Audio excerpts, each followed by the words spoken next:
시편 37편 1절에서 6절까지를 읽겠습니다. 하나님 말씀 시편 37편 1절입니다. 악을 행하는 자들 때문에 불평하지 말며 불의를 행하는 자들을 시기하지 말지어다. 그들은 풀과 같이 속히 배임을 당할 것이며 푸른 채소같이 쇠잔할 것이미로다. 여호와를 의뢰하고 선을 행하라. 땅에 머무는 동안 그의 성실을 먹을거리로 삼을지어다. 또 여호와를 기뻐하라. 그가 네 마음의 소원을 네게 이루어 주시리로다. 네 길을 여호와께 맡기라. 그를 의지하면 그가 이루시고 네 의를 빛같이 나타내시며 네 공의를 정오의 빛같이 하시리로다. 아멘. 네. 오늘 시편 37편 1절에서 6절의 말씀을 통해서 불평 말고 기뻐하라 하는 제목으로 함께 주님 주시는 은혜 나누기를 원합니다. 오늘날 우리가 사는 이 세상은 참 불평이 많은 시대입니다. 특별히 뉴스를 보면은 우리나라의 정치나 또 사회 현상들을 볼 때에 불평을 넘어서 분노하는 그러한 일들이 허다하게 일어나고 있습니다. 한때 대한민국을 다스렸던 그 대통령들이 2명이나 지금 부정행위로 감옥에 들어가 있고 또 정치권은 끊임없이 다투고 있고 사회 전반적인 이 현상은 상당히 어려운 그러한 상황으로 흘러갈 때에 대부분의 사람들은 원망과 불평과 분노가 계속 일어나는 것을 보게 됩니다. 하나님을 믿고 의지하고 믿음으로 살아간다라고 하는 그리스도인들조차도 심령의 그 한탄함과 그 실망감 이런 부분들에 대하여 참 마음을 감출 수가 없습니다. 그럼에도 불구하고 성경을 통해서 하나님이 우리에게 교훈하시는 은혜가 무엇이냐면 악인들을 인하여 불평하지 마라. 불의를 행하는 자들을 시기하지 마라. 이렇게 성경은 말하고 있습니다. 지금부터 3000년 전에 다윗이 이 시를 통하여 하나님을 찬양했는데 다윗이 사는 그 시대도 우리가 사는 이 시대와 같이 어려움이 많았고 부정부패가 많았고 악이 가득했던 의인이 살기 힘들고 믿음을 지키기가 힘들었던 그러한 시대였습니다. 어떤 시대든 간에 인간은 죄성을 가지고 살기 때문에 가만히 내버려두면은 이게 잘 돼야 되는데요. 악해지고 하나님을 대적하고 사람들을 위협하고 자기 욕심과 본능대로 행하는 것은 이것은 인간의 한계입니다. 이것은 마치 겨울 내 땅이 얼어서 식물이 막 자라지 않다. 봄이 되니까 따뜻해지니까 땅이 녹으니까 막 새싹이 나오고 모든 풀들이 푸르름을 띠는 것처럼 이건 하나의 자연의 법칙입니다. 일종의 이것은 변하지 않는 원리입니다. 그래서 3000년 전에 다윗이 말했던 그 악인으로 인하여 불평하지 말고 행악하는 자들로 말미암아 불의를 행하는 자들로 말미암아 시기하지 마라라고 하는 이것은 온 시대 전 세대를 통하여 나타나는 일입니다. 특별히 우리가 사는 이 시대가 내가 바닥드리는 이 현실이 더 특별하고 더 나쁜 것은 아닙니다. 다만 지금 우리가 사는 이 시대는 이 SNS나 매스컴을 통해서 세세하게 촘촘하게 되어지는 일들을 그 정보를 빨리빨리 접할 수 있기 때문에 더 우리가 신경을 쓸 수밖에 없는 또 더 이렇게 보는 것으로 말미암아 마음이 상하고 그로 인하여 더 이 나라와 민족을 위해서 기도할 수밖에 없는 그러한 상황으로 이렇게 우리가 경험하고 있는 것입니다. 저는 시편 37편을 보면서 악을 행하는 자들 때문에 불평하지 마라, 불의를 행하는 자들을 시기하지 마라 하는 말씀을 참 마음속에 깊이 담아둡니다. 이 불평이란 말은 뭔가 마음에 안달하고, 그리고 뭔가 정죄하고, 뭔가 판단하면서 불만을 쏟아내는 것을 불평이라 그럽니다. 그리고 성경에 불의를 행하는 자들 시기하지 마라. 시기한다는 말은 투기하는 겁니다. 다른 말로 하면 불의를 행하는 사람들이 잘 되는 걸 보니까 막 투기심이 일어나는 겁니다. 지금 현재 우리는 그런 마음들을 많이 경험하고 있을 겁니다. 예를 들어서 정치적인 상황을 볼 때에 우리나라가 뭐 진보냐 보수냐에 대하여 중간지대에 있는 사람들이 굉장히 많지만은 중간지대가 아니고 정치적 성향이 진보나 보수의 한쪽에 머물러 있는 사람들은 상대편이 정권을 잡고 상대편이 권력을 가지고 상대편이 그 권력을 사용하면서 되어지는 일들을 보면요, 막 시기가 일어납니다. 투기가 일어납니다. 상대편이 잘 되는 것 같고 우리 편은 안 되는 것 같으니까 투기심과 시기심과 질투심과 그리고 막 원망과 그런 것들이 일어나는 거예요. 그러지 말라는 겁니다. 그리고 악을 행하는 사람들이 뻔하게 악을 행하는 것이 보이는데 그 사람들이 망하지 않고 잘 되는 것 같아요. 부자 되는 것 같아요. 그러면 막 불평이 생기잖아요. 또 저주를 하기까지 합니다. 그러지 말라는 겁니다. 그것이 우리가 이 세상에서 길게 갈고 오래 갈 것 같고 이게 영원히 갈 것 같은데 그렇지 않습니다. 이것은 풀과 같이 속히 배임을 당할 것이기 때문에, 푸른 채소같이 세잔할 것이기 때문에 그것 때문에 안달하지 말라고 이 성경은 기록하고 있습니다. 자, 지금 현재의 권력을 잡은 정권과 대통령이 지금 생각할 때는 천년 만년 갈 것처럼 생각할 것 같고 권력이 계속 유지될 걸로 생각하면서 많은 일들을 하고 있지만 이전 정권도 그렇게 하지 않았겠습니까? 그 이전 정권도 그렇게 하지 않았겠습니까? 그런데 5년 지나니까 또 정권이 바뀌게 되고 권력자가 바뀌게 되고 그로 인하여 부정부패와 권력이 있을 때에 행사했던 그런 권력에 행했던 그 일들이 부정으로 드러나게 되고 조사를 받게 되고 부패 혐의를 받게 되고 감옥에 가게 되고 이런 일들이 우리나라에만 일어나는 것이 아니라 전 세계적으로도 일어나고 있고, 그리고 3000년 전에도 다윗이 사는 그 시대에도 일어나고 있었고 그 이후의 모든 역사 가운데서 계속 반복되어졌습니다. 그러면 이것을 바라보는 그리스도인들의 입장, 예수를 믿는 입장, 하나님을 믿는 사람들의 그 입장에서는 어떤 태도를 취해야 되느냐?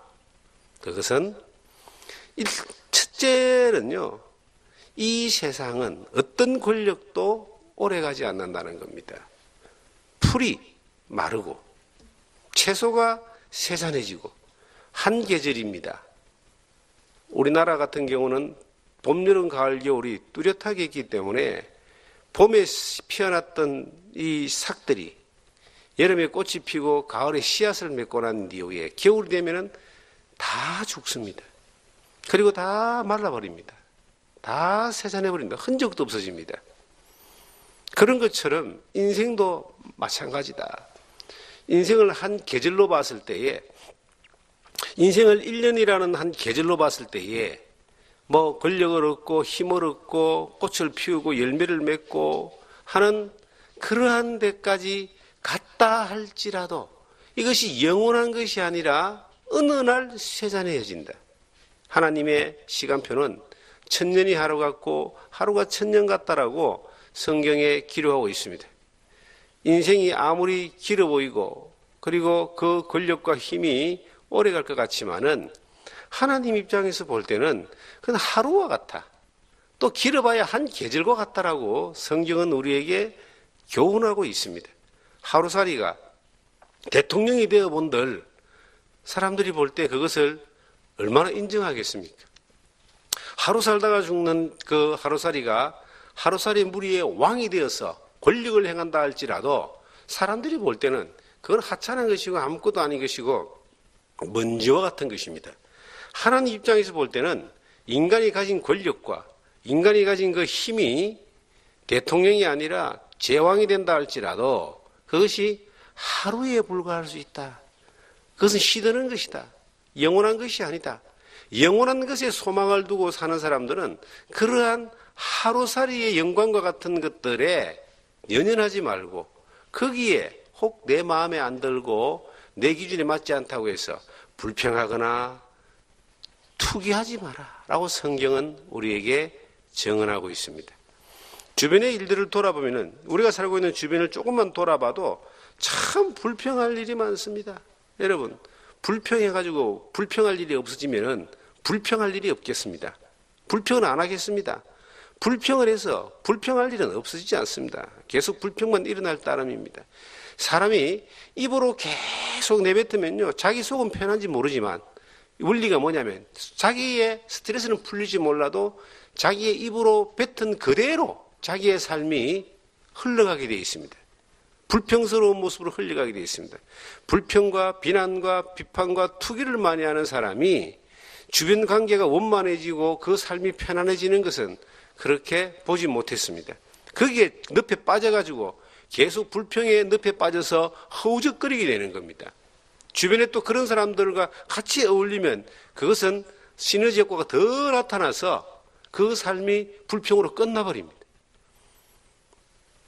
우리 눈에 보여지는 이 현상이 우리가 이성을 가지고 정확하게 판단할지라도 그것을 대처하는 우리의 자세는 성경이 가르치는 원리, 진리가 하나님이 말씀하시는 그 교훈이 절대적이기 때문에 가장 안전한 것이고 가장 바른 것이기 때문에 내가 바라보지는 대로 결정하고 결단하고 말하는 것을 넘어서 하나님이 내게 말씀하시는 것을 적용해서 순종하고 실천하는 그러한 태도가 우리 가운데 나타나야 된다는 겁니다. 저는 이 정치라고 하는 것에 좀 깊이 들어갈까 싶어서 겁이 납니다. 물론 정치를 하는 게 아닙니다. 정치적인 성향이 있습니다. 우리가 기독교인들, 하나님 믿는 사람 대부분 이 정치가 보수적인 어떤 그러한 성향을 띠고 있습니다. 하나님 말씀을 따라서 그 기준을 따라서 가기 때문에 지금 현재 우리에게 일어나고 있는 여러 가지 지금 사회적인 거 있잖아요. 동성애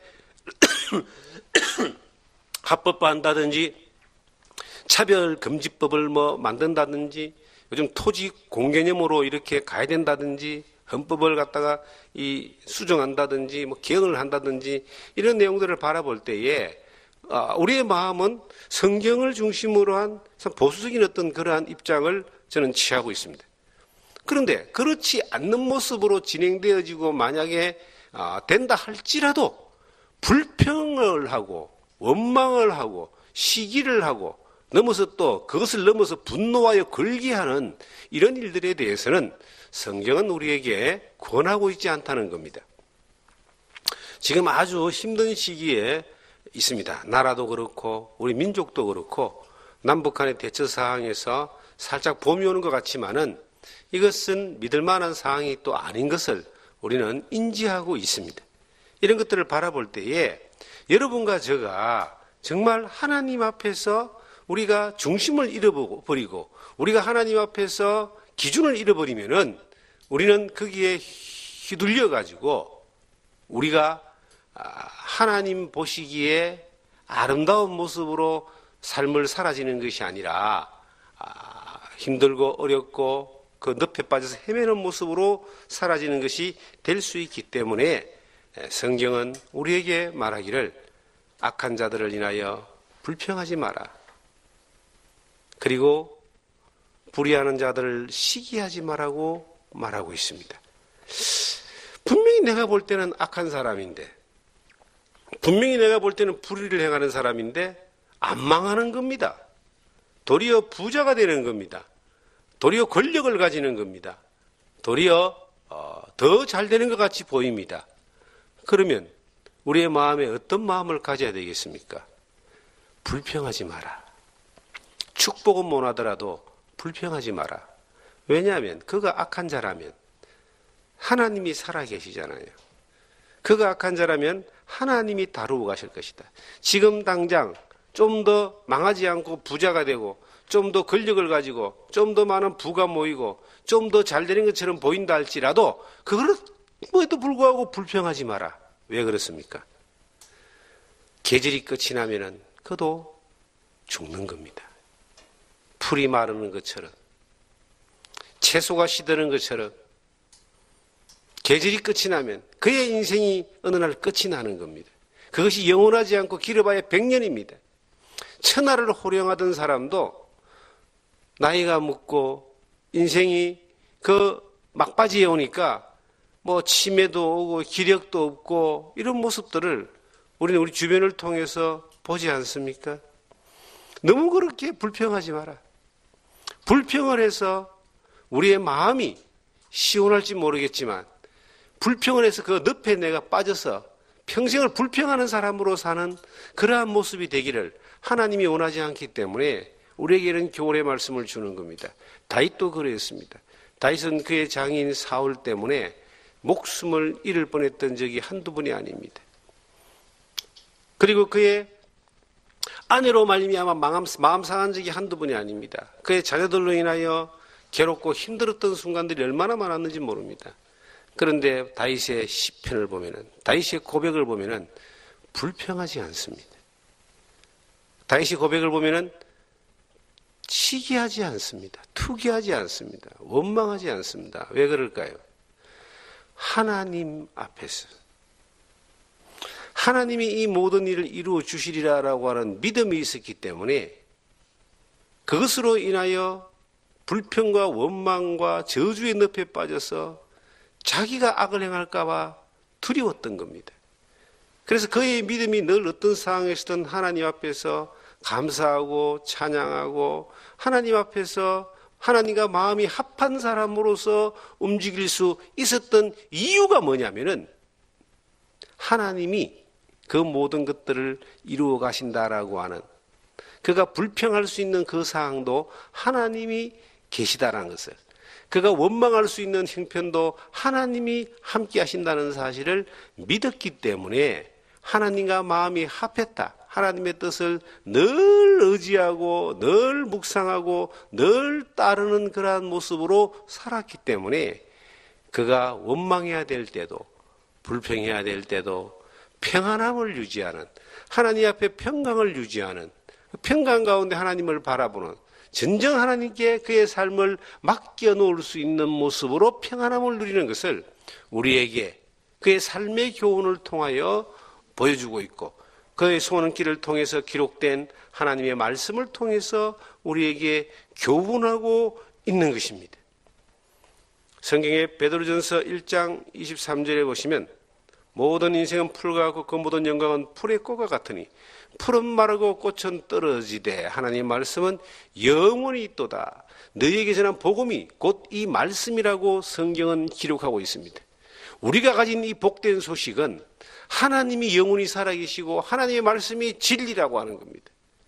그 복된 말씀 가운데서 그 하나님을 따라가는 우리의 삶의 모습 가운데 가져야 될 하나의 가치관이 모든 육체는 풀과 같은 것을 잊지 마라.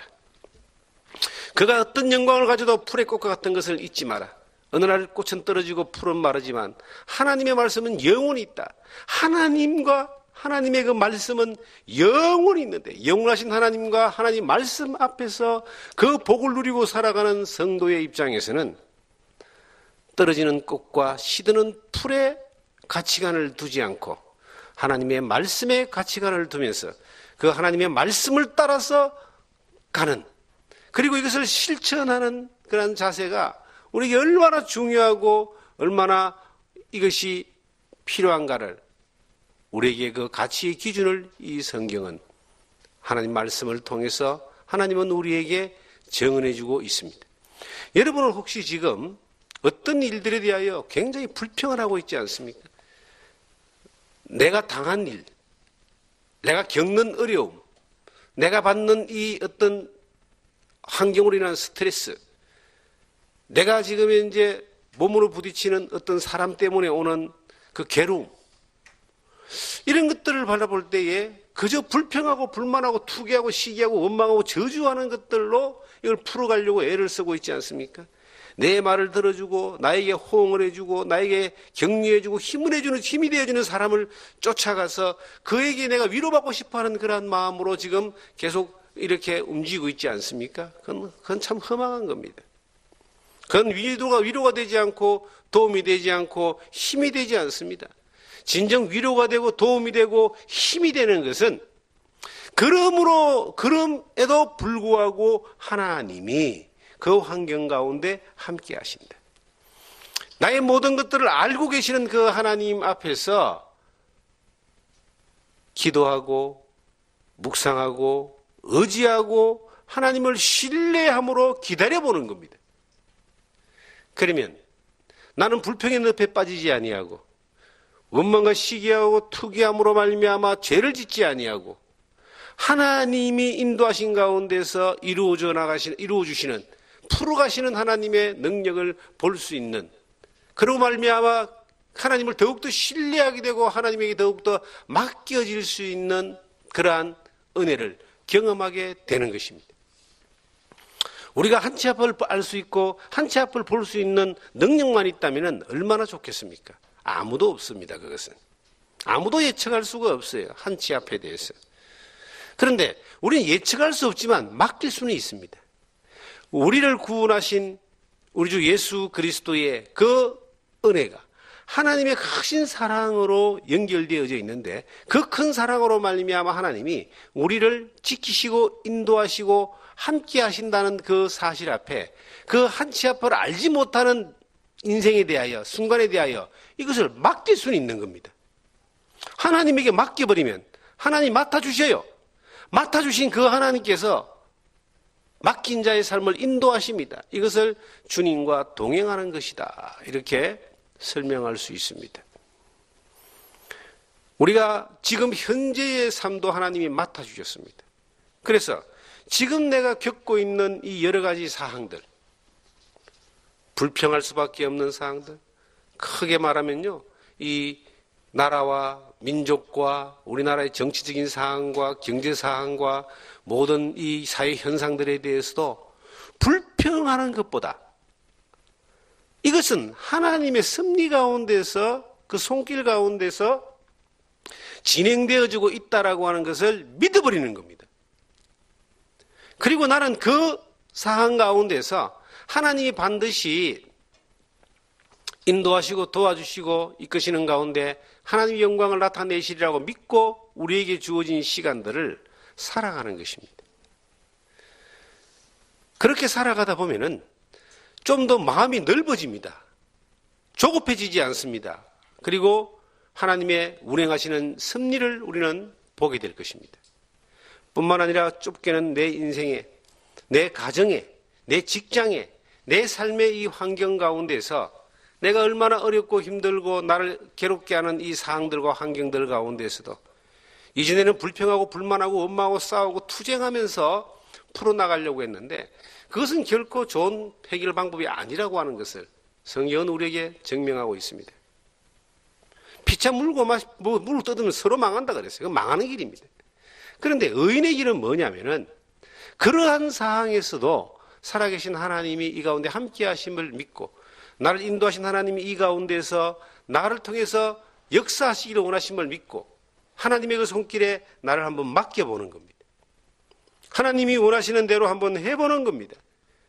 불평과 원망을 넘어서 도리어 감사와 기쁨으로 기다려볼 줄 아는 시험을 해보는 겁니다. 아무것도 할 수 없을 때, 어떤 기대도 일어날 수 없을 때, 어떤 이 가능성도 없을 때에 너희 염려를 주께 맡겨버리라. 그러면 주께서 인도하시리라. 정말 그 상황을 만드신 그 하나님을 믿고 그 하나님 앞에 나의 상황과 나의 형편을 이렇게 맡겨버리는 겁니다. 맡겨보는 겁니다. 하나님이 나를 인도하시고 하나님 나를 책임지시는데 하나님 앞에 저는 내려놓습니다. 저를 인도해 주십시오. 그렇게 맡겨보라는 겁니다. 그랬을 때 어떤 일이 벌어지는지 성경은 우리에게 약속하고 있습니다. 밑에 4절을 보시면 또 여호와를 기뻐하라. 그가 네 마음의 소원을 이루어 주시리로다. 네 길을 여호와께 맡기라. 그를 의지하면 그가 이루시고. 여기 보니까 여호와를 기뻐하라.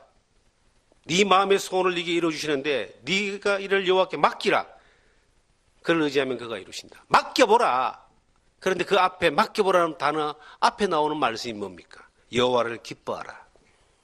이 말은 뭐냐면 불평해야 되는 상황이 우리 가운데 오고 원망해야 되는 상황이 오고 악인이 잘 되는 것이 뻔히 보이고 불의한 자가 형통한 것들이 내 눈에 보일 때도 내가 이해 안 되는 상황이 지금 일어나고 있는데도 하나님 어떻게 이럴 수 있습니까? 저 악한 자가 저 악한 일을 행하는 걸 하나님 모르십니까?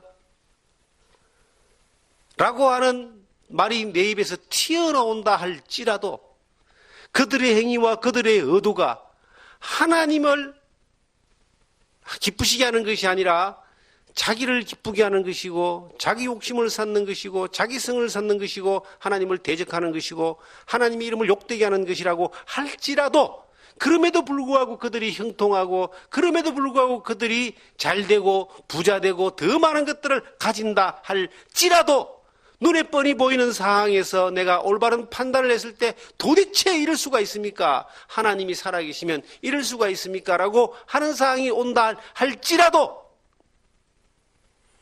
불평하지 말고 하나님을 기뻐하라. 이 말은 그것도 하나님이 허락하신 것이다.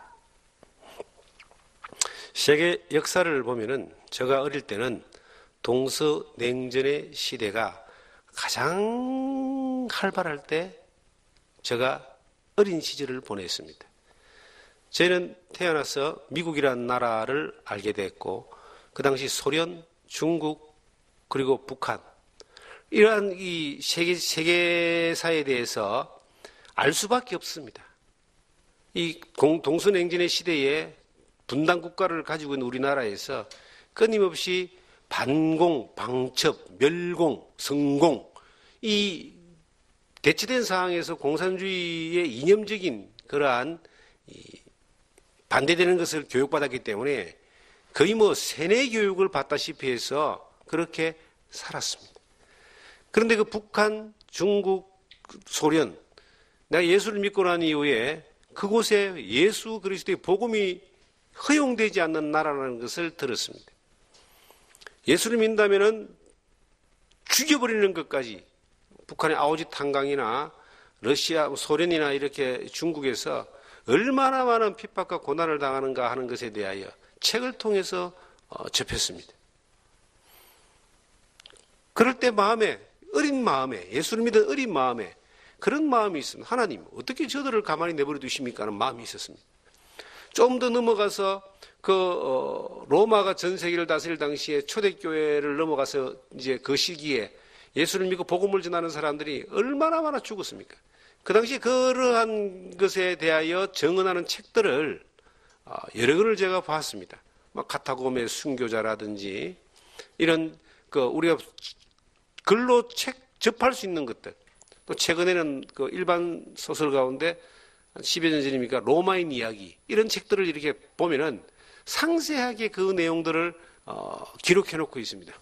그런 것들을 이제 접할 때에 아니 어떻게 하나님이 이럴 수가 있습니까? 하나님을 대적하는 세력들은 권력을 잡고 저렇게 잘하는데 잘 되는데 하나님을 믿고 복음을 전하는 사람들은 저렇게 죽임을 당하고 고난을 당하고 핍박을 당하는 일들을 왜 하나님 허락하십니까? 어떻게 이럴 수가 있습니까? 라고 하는 이해하지 못하는 입장에서 나오는 원망 섞인 말들이 있을 수 있습니다. 그런데 성경은 그럼에도 불구하고 여호와를 기뻐하라 그럽니다. 그것도 전체적인 하나님의 섭리 가운데서 하나님의 경륜 가운데 필요한 것이다. 그런데 권력을 잡고 힘을 잡고 그 권력을 휘두르며 특별히 예수를 믿는 사람들을 죽이는 일들이 앞서섰던 사람들은 다 어떻게 됐는가? 이미 그들은 다 죽었잖아요. 그리고 그 권력들은 거의 다 무너졌습니다. 소련도 무너지고 중국도 마찬가지입니다. 지금 전 세계에서 기독교인들이 가장 많이 불어나는, 가장 많이 부흥되어지는 곳이 어디냐? 중국입니다. 중국에 예수를 믿는 사람이 몇 억이 된다는 거예요. 무너지는 겁니다. 그 악의 세력, 철의 세력은 어느 날 무너지는 겁니다. 복음이 승리합니다. 예수를 믿던 그 사람들을 핍박했던 로마는 망했지만 그 예수 그리스도의 복음은 지금도 전 세계에 전해지고 있습니다. 역사 가운데서 또 우리가 이해하지 못하는 상황이 왔을 때 이것을 불평하고 투기하지 말고 하나님 앞에 맡기고 내게 주어진 믿음 가운데서 그것을 감사함으로 나아갈 때에 하나님의 일하심을 보여주신다는 거예요. 우리가 가져야 되는 태도는 불평과 원망이나 투기나 시기, 이것을 넘어서 저주를 퍼붓고 투쟁을 하는 그러한 쪽으로 나가는 것이 아니라 우리가 가져야 되는 태도는 이것 또한 하나님의 섭리 가운데 흘러가는 것이다. 함께 하신다, 지금도. 그러면 하나님이 어떻게 하실지 우리가 믿음을 지키고 믿음 안에서 하나님이 원하는 방법대로 하나님을 기뻐하는 겁니다. 하나님을 기뻐한다는 말은 무엇을 의미하냐면 하나님이 우리 가운데 함께 하심을 믿는 것이고 또한 하나님이 우리 가운데 역사하심을 바라보는 것이고 하나님이 반드시 이루실 것에 대하여 의심 없이 따라가는 것을 하나님을 기뻐하는 것이다 라고 말씀드릴 수 있습니다. 하나님은 한 번도 실수한 적이 없습니다. 한 번도 하나님은 뜻을 돌이킨 적도 없습니다. 하나님은 한 번도 거짓말한 적이 없습니다. 하나님은 자기의 기뻐하시는 뜻대로 전지전능하신 하나님의 능력의 역사를 매 역사를 통해서 보여주십니다. 뿐만 아니라 우리의 삶을 통해서도 하나님의 그 능력의 역사를 보여주시는 겁니다. 우리가 지금 믿음 안에 살고 어렵게 살고 하나님을 기뻐하며 살고 하나님만 의지하고 살고 하나님께 맡기며 삶에도 불구하고 우리는 어려움이 오고 힘듦이 오고 곤란함이 오고 우리가 살아가는 삶의 환경이 정말 숨이 흐드길 정도로 힘겹다 할지라도 그것이 다가 아닙니다. 그렇다 할지라도 그 하나님을 기뻐하면서 하나님을 바라보고 의지하고 나아갈 때에 하나님이 영광받는 일들을 반드시 보여주신다라고 이루신다라고 지나온 역사 가운데서 이것을 정언하고 있고 우리 가운데 약속하고 있고 우리가 또한 살아가는 삶의 이 환경 가운데 반드시 하나님이 그렇게 이루어 주실 것을 경험하는 그러한 시간들이 오게 된다는 것을 우리는 의심하지 않아야 됩니다. 저는 이 성경에 이 3절에 보니까 이런 말씀이 기록되어 있습니다. 여호와를 의뢰하고 선을 행하라. 땅에 머무는 동안 그의 성실을 먹을거리로 삼을지어다. 여러분, 이 말씀을 좀 외우시기 바랍니다. 여호와를 의뢰하고 선을 행하라 그럽니다. 의뢰한다는 말은 뭐냐면 신뢰하라 이 말이에요. 하나님 어떻게 할까요? 이렇게 물어보라는 의미를 넘어서 내가 하나님 앞에 물어보면은 하나님이 100% 완전하게 하나님이 내 삶을 책임지고 이끄심을 보여주시는 겁니다. 하나님께 맡긴다는 것은 하나님을 신뢰하는 겁니다. 그런데 이 의뢰라는 말 안에는 내가 물어보면 내가 의뢰하고 내가 의지하면 그 하나님이 이것을 내가 생각하는 그 이상의 것들까지도 맡아주고 계시고 내가 생각하는 그 이상의 것들까지도 하나님이 알고 계시고 내가 의뢰하는 그 이상의 영역까지도 하나님이 책임진다라고 하는 것을 믿는 것을 의미하는 것입니다. 우리 사랑하는 성도 여러분, 하나님을 의뢰하는, 하나님을 신뢰하는, 그 하나님을 신뢰함으로 하나님께 나아가는 그러한 모습으로 내가 나아갈 때에 땅에 머무는 동안에 그의 성실을 먹을 거리를 삼을지어다. 내가 이 땅에 사는 날 동안 이것이 앞으로 10년이 될지 20년이 될지 내가 육체의 생명이 끝이 나고 내 영혼이 하나님의 나라에 가는 부르심을 받는 그날까지 내가 먹어야 될 이 식물, 내가 먹어야 되는 공급받아야 되는 힘이 어디서 오는 것으로 가져야 되는가? 하나님을 의뢰하는 것으로 가져라. 하나님이 밥 먹여주냐는 이야기를 제가 참 많이 들었습니다, 예전에. 그런데 저는 가만히 생각해 보니까 정말 하나님이 밥을 먹여주더라고요. 하나님이, 천지를 운행하시는 하나님이 이 공기를 주시고 물을 주시고 자연을 주시고 햇빛을 주시고 이걸 다 막아버리면은 사람들은요 하루도 못 삽니다. 다 있다 할지라도 하나님이 그 생명을 허락하지 않으면은 하루도 못 삽니다. 한순간도 못 삽니다. 우리에게 정말 그 하나님의 손길이 우리에게뿐만 아니라 전 세계 모든 사람들에게 모든 자연의 환경을 통해서 이 하나님의 은혜를 공급하시고 사랑을 공급하시고 살아갈 수 있는 환경을 공급하시는데 그것을 받아들이고 인정하고 감사하는 사람이 있고 그것이 무시되고 인정되지 않고 그냥 아무렇게나 살아가는 사람이 있을 뿐입니다. 우리는 다행스럽게 물 한 모금 마시는 것도 하나님이 우리에게 주신 것이다라고 하는 것을 알기에 이것을 감사함으로 마시고 먹고 삽니다.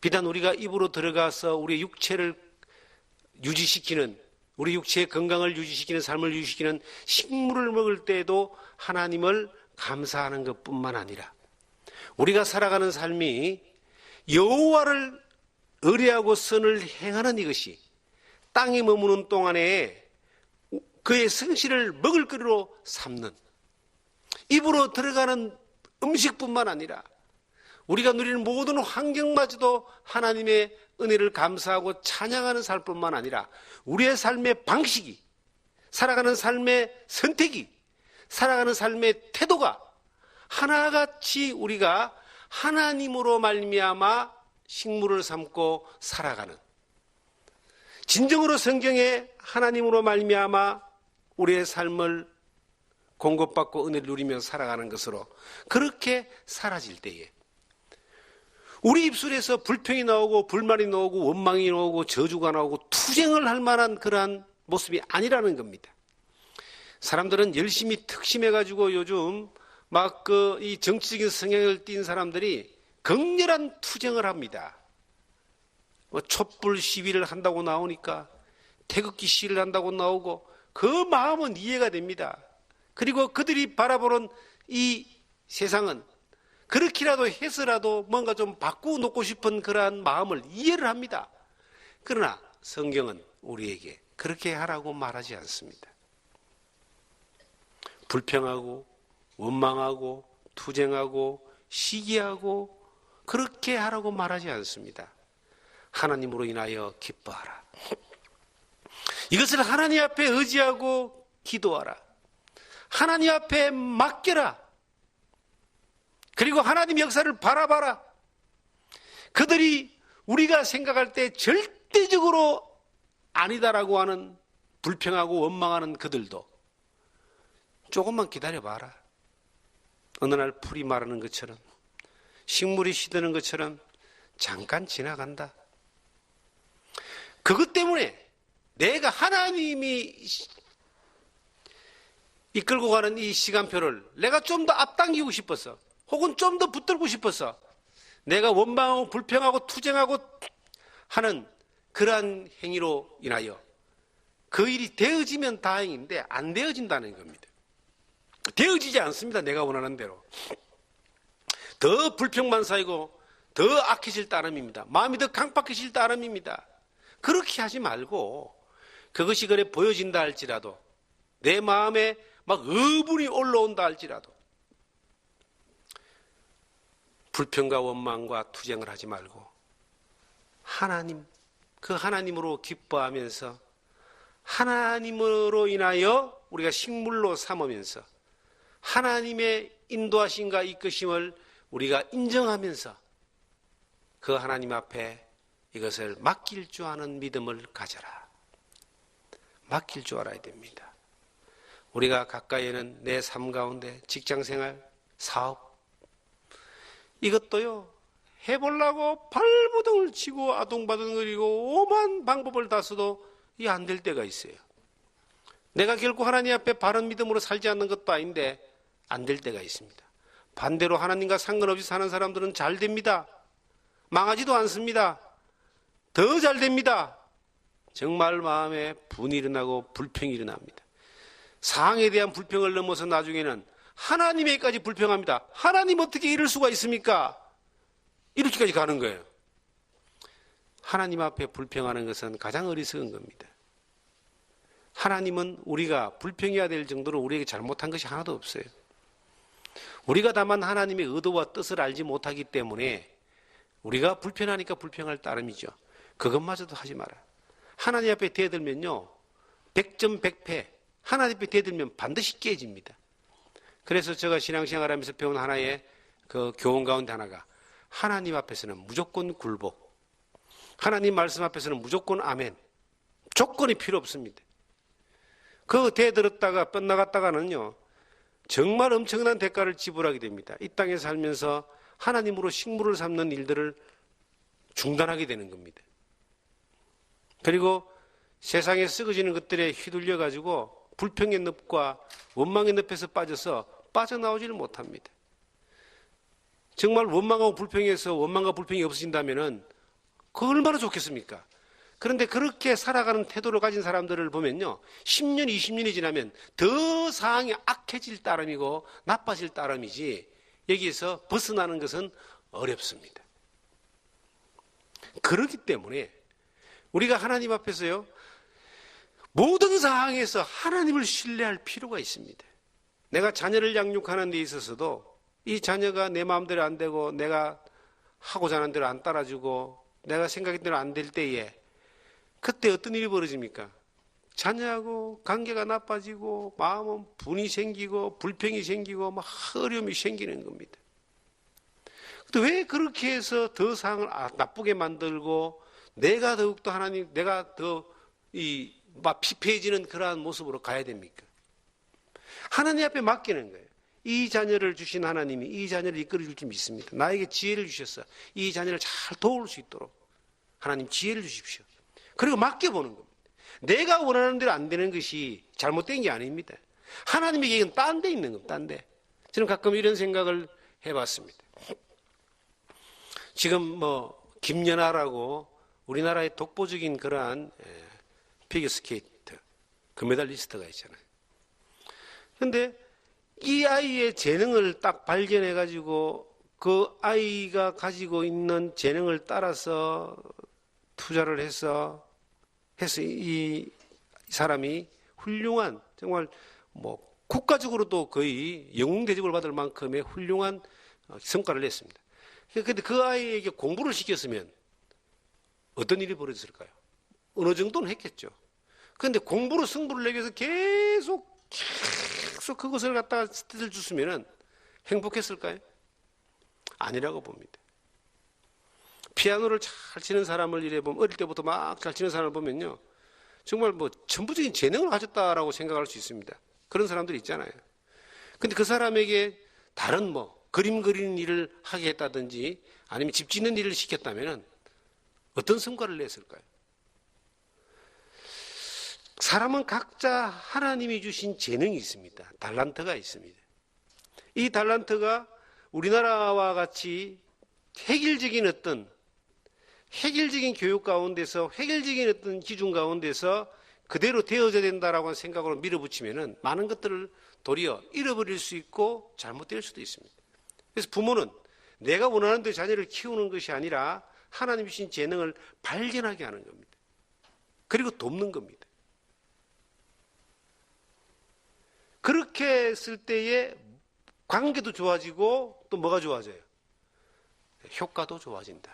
근데 그걸 평생 못 찾는 사람도 있더라고요. 아무것도 없는 사람도 있는 것 같아요. 뭔가 있는데 평생 못 찾는 사람이 있는 것 같아요. 못 찾을 따름이지 없는 건 아니다. 그리고 우리는 1등, 2등만 중요시 여기는 그러한 성과주의에 있기 때문에 1등이 돼야지만이 만족하는 그런 마음이 있기 때문에 속을 수가 있습니다. 1등도 있고 2등도 있고 10등도 있고 30등도 있고 꼴등도 있는데 그 모든 것들의 앞에 있는 것만 인정하는 그런 마음이 우리 가운데 있기 때문에 우리가 실수할 수도 있다. 그런 생각을 해봅니다. 자, 저는 이 성경을 보면서 가장 마음에 가장 담고 있고 외우는 말씀이 있는데 5절입니다. 이 말씀은 여러 군데 있죠. 시편에 봐도 있고 잠언에 봐도 있고 그 신약 성경 야고보서도 있고 비슷한 말씀들이 계속 강조되어져서 나오는 내용인데 5절입니다. 네 길을 여호와께 맡기라. 그를 의지하면 그가 이루시고 네 열을 빛같이 나타내시며 네 공의를 정오의 빛과 같이 하시리라. 여호와께 맡기라. 이 맡긴다는 말은 신뢰라고 하는 겁니다. 하나님 앞에 맡기라. 맡긴다. 우리가 신앙생활하면서 하나님 앞에 어느 때 맡깁니까? 어려울 때 하나님 맡아주세요. 평소에는 한 번도 안 맡기다가 어려울 때 맡달라 그래요. 근데 그게요, 본 맡김이 아니라 어거지로 떠넘기는 거예요. 물론 그럼에도 불구하고 하나님이 은혜를 베푸시고 사랑하셔서 맡아주시고 또 해결해 주시는 때가 많이 있습니다. 그러면 또요, 해결되고 나면요, 그 다음은 다시 또 맡기는 걸 포기하고 자기 힘으로 쫙 다 하는 겁니다. 자기 고집대로, 자기 생각대로. 그리고 잘 되어지면 자기가 잘 된 것처럼 교만하기 시작합니다. 하나님은 못 봐주는 게 몇 가지가 있는데 우상을 숨기는 걸 못 봐줘요. 교만한 걸 못 봐줘요. 하나님 못 봐주는 몇 가지 가운데 2가지입니다. 이게 하나님 우상을 숨기는 걸 절대 못 봐줘요. 하나님은 투기하는 하나님이다라고 말합니다. 나 외에 다른 신을 숨기지 마라. 그런데요, 하나님 아니면 안 될 때는 하나님만 쳐다보는데 이제 이게 해결되고 나면은 하나님을 안 쳐다봐. 다른 거 쳐다봐요. 뭐 하나님 아닌 다른 건 뭘 쳐다봅니까? 사람을 쳐다보고 권력을 쳐다보고 돈을 쳐다보고 또 뭐 자기에게 속해 있는 것들을 쳐다보면서 거기에서 만족을 얻습니다. 하나님이 싫어합니다. 두 번째는요, 교만. 하나님 없어도 잘 될 것 같은 마음으로 그렇게 사는 거예요. 하나님 없어도 잘 돼. 의지하지 않고 의뢰하지 않고 기도하지 않고 바라볼 필요가 없어요. 내가 다 하는데요. 내가 가진 것이 하나님이 가진 것만큼 능력이 있다고 생각하는 겁니다. 하나님 후 불어버리면 다 날아가 버리는 것인데, 후 불어버리면 아무것도 없는 것인데. 지금 우리나라의 전직 대통령 2명이 감옥에 가 있습니다. 그들이 가졌던 권력이나 그 수많은 이 힘들이 지금 아무것도 아니에요. 그렇게 자기를 따랐던 사람들도 다 등을 돌립니다. 그들이 가졌던 재물도 재산도 다 날아갈 판입니다. 한 방에 다 날아가 버립니다. 그들이 3평 감옥에 들어가 있을 줄 생각했겠습니까? 현실도 그런데 최고 권력자라는 사람도 그렇게 하루아침에 한 방에 날아가는데 하나님이 만약에 손을 대시면은 인간이 가지고 있는 모든 교만, 모든 그 하나님이 아닌 다른 것들로 인하여 만족하려고 하는 모든 것들에 대하여 하나님은 바람처럼 날려보냅니다. 헛되고 헛되다고 했던 그 솔로몬의 고백처럼 바람 잡았는데 놓아보니까 아무것도 없는 바람 같은 그러한 것들을 평생의 목표로 삼고 사는 것을 하나님이 원하지 않습니다. 비록 죽을 때까지 안전하게 많은 것들을 유지하고 자기 자식들에게 안전하게 모든 것들을 넘겨줬다 할지라도 죽음 이후에 10원짜리 하나도 가져가지 못합니다. 이 세상에 이름 석자가 뚜렷이 남아있다 할지라도 하나님의 생명책에 이름이 기록되어지지 않았다면 그것은 모든 것을 다 잃은 사람이고 이 인생의 삶을 실패한 사람입니다. 그 이름이 생명책에 기록되어 있다 할지라도 하나님 앞에 섰을 때에 그가 살았던 모든 삶이 자기를 의지하고 돈을 의지하고 돈의 우상을 섬기고 하나님과 상관없는 모습으로 자기 이름을 내고 자기 권력을 삼았던 사람들은 하나님 앞에 섰을 때에 그가 했던 모든 것들이 하나님의 이름을 가지고 했던 모든 것들까지도 한낱 먼지와 같이 흔적 없이 아무것도 존재하지 않는 것을 발견하게 될 겁니다. 우리가 비록 큰 일을 못한다 할지라도 우리가 위대한 일을 못한다 할지라도 우리가 또한 위대한 사람이 아니라 할지라도 아무도 알아주지 않는다 할지라도 하나님 앞에서 하나님으로 기뻐하고 하나님으로 식물로 삼고 하나님을 의뢰하며 하나님이 주신 방법대로 하나님의 영광을 위해서 하나님 앞에서 그렇게 믿음 안에서 살아간다면 하나님은 우리에게 뭘 주시겠습니까? 하나님으로 기뻐하며 사는 삶을 날마다 경험하게 해주십니다. 이 세상에 풀과 같이 사라지는 것들에 주목하지 않기를 원합니다. 이 세상에 꽃과 같이 잠깐 화려했다가 떨어지는 권력이 목적이라고 생각하지 않았으면 좋겠습니다. 하나님 앞에 섰을 때에 하나님이 인정하고 칭찬하는 사람은 이 땅에 살면서 하나님으로 기뻐하며 살았던 사람이고, 이 땅에 살면서 하나님 앞에 우리의 삶을 맡겨보는 삶을 살았던 사람이고, 이 땅에 살면서 하나님의 평안강을 경험하며 살아봤던 사람들입니다. 그렇게 살아봤던 사람들이 주님 앞에 섰을 때에 주님의 칭찬이 있고, 그리고 우리에게 보장된 영원한 하나님의 나라를 누리는 은혜를 우리가 경험하게 될 것입니다. 이 네 길을 여호와께 맡기라. 그를 의지하면 그가 이루신다고 합니다. 하나님이 우리를 딱 붙들고 있어요. 자, 한 장을 넘겨보시면요,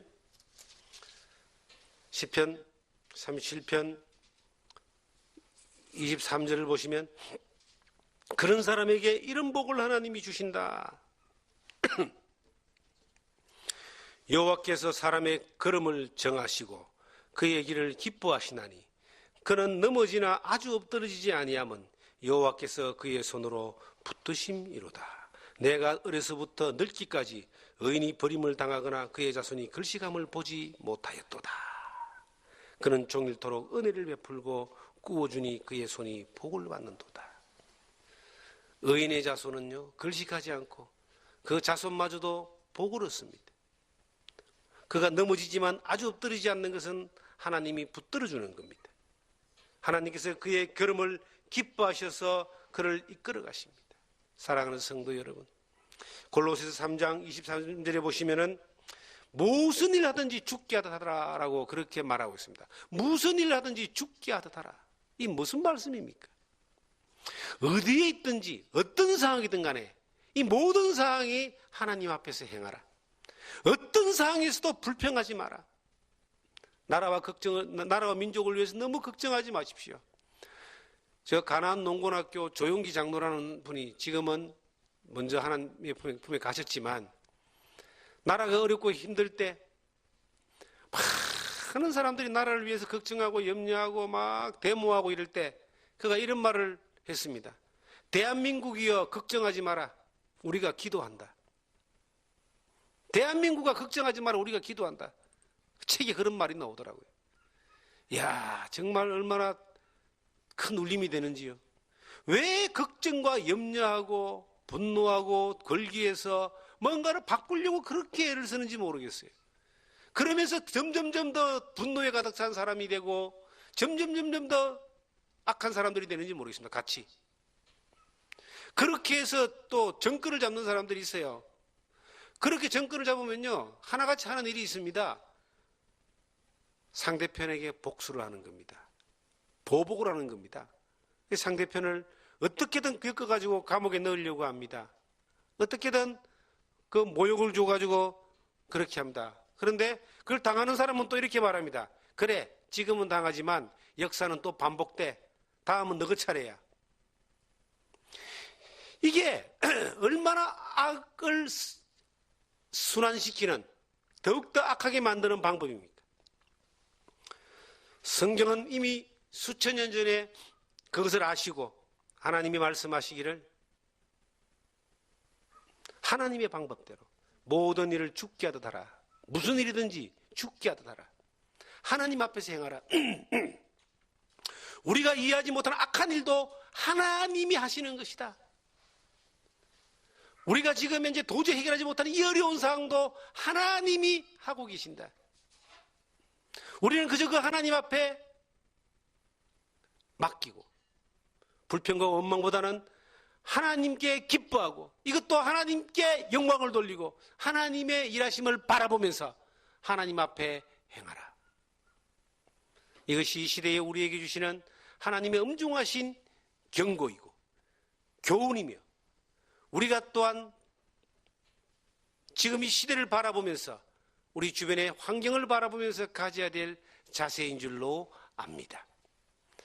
우리의 길을, 하나님께서 말씀하시기를 우리의 길을 정오의 빛과 같이 나오게 하시고, 7절에 보시면 여호와 앞에, 37장 7절에 보시면 여호와 앞에 잠잠하고 참고 기다리라.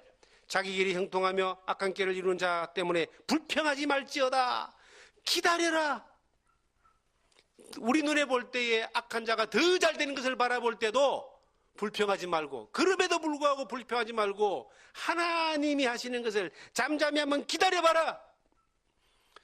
8절에 분을 거치고 노를 버리며 불평하지 말며 오히려 악을 만들 뿐이라. 불평을 하면 악을 만들 뿐이다. 불평은 불평을 낳는다.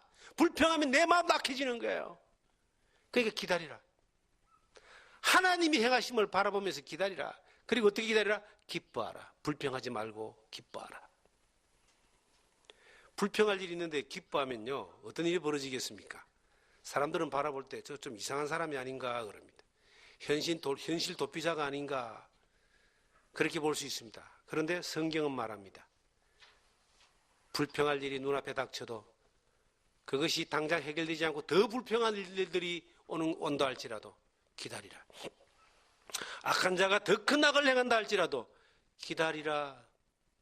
기다리니까 어떤 일이 벌어집니까?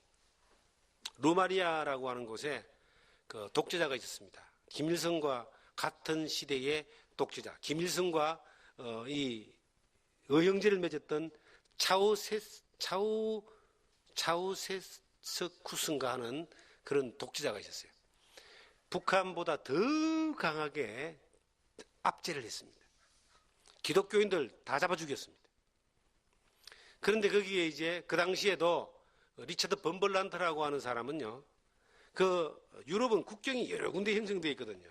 그래서 몰래 성경을 들고 몰래 들어가서 막 복음을 전하고 그랬어요. 잡히면 다 죽는 거예요. 그래서 이 루마리아라는 나라는 이 기독교인들이 아무도 없는 건물들은 있었대요. 옛날 중세시대 때 지어놨던 건물들은 그냥 교회가 아닌 다른 건물로 문화재로 그냥 남아있고, 기독교인들이 완전히 다 씨가 말라버렸어요. 그럼에도 불구하고 이제 눈에 보이지 않는 지하에서 기독교인들이 예배를 드리고 막 지하에서 모여서 성경을 읽고 막 복음을 전하고 그랬던 것 같아요. 정말 그 독재자가 안 죽고 그 나라는 복음이 끝날 줄 알았는데, 어느 날 이 동구사회의 공산주의가 하나둘 무너지면서 독일의 동독과 서독의 그 철의 장벽이 무너지면서 러시아, 소련이 이제 고르바초프 이후에 개방개혁을 하면서 루마니아가 무너져 버린 거예요. 그 독재자가 어떻게 됐느냐? 유튜브를 딱 쳐보니까 그 독재자가 처형된, 재판받고 처형을 당하는데요. 처형된 공개 처형 된 사항이 유튜브에 찍혀서 나온 거예요.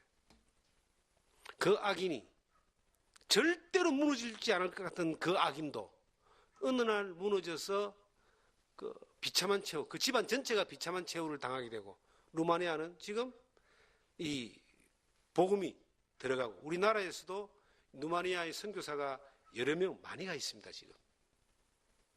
그리고 이 복음이 굉장히 활발하게 기독교가 전해지는 그러한 뉴스를 제가 보게 됩니다. 이런 역사는요, 크게 작게 수십만이 반복이 되는데, 정오의 빛같이 이 빛은 어두움을 이깁니다. 어두움은 결코 빛을 이기지 못합니다. 우리가 믿음으로 살아가면, 믿음 안에서 믿음의 방법으로 살면 반드시 악의 결말을 보게 되고 악을 이기게 됩니다. 하나님이 자기 일을 하시기 때문에 우리는 그저 하나님께 믿고 기다리는 겁니다. 눈에 좀 안 보여도 너무 길게 기다려도 잠잠히 기다리라. 제발 입 좀 닫고 불평하지 말고, 의심까지도 하나님 원망하지 마라.